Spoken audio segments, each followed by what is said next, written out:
அவர் ஐஸ்வர்யமுள்ளவராயிருந்தும் அவர் நம் நிமித்தம் சாபமானார். ஏன்? அதன் மூலமாக நாம் ஐஸ்வர்யவான்களாகும்படி அவர் சாபமானார். அப்போ பாருங்க,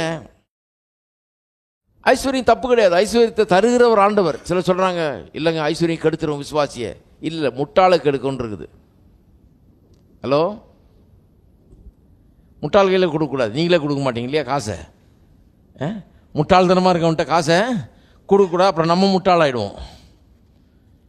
முட்டாள் தான் முட்டாள் கையில் காசை கொடுப்பாங்க. முட்டாள் கையில் யாரும் காசு கொடுக்க மாட்டாங்க.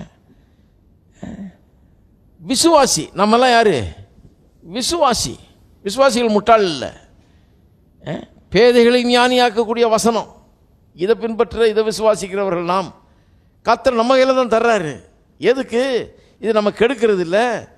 பாருங்கள், யூதர்களை பார்த்தீங்கன்னா உலகம் முழுக்க நான் பார்த்துருக்கேன். பாருங்கள், யூதர்கள் அவங்களுக்கு விசேஷமாக அந்த பவர் டு கெட் வெல்த்ன்றது அவங்கள்ட்ட தான் கேட்டு தெரிஞ்சுக்கணும்.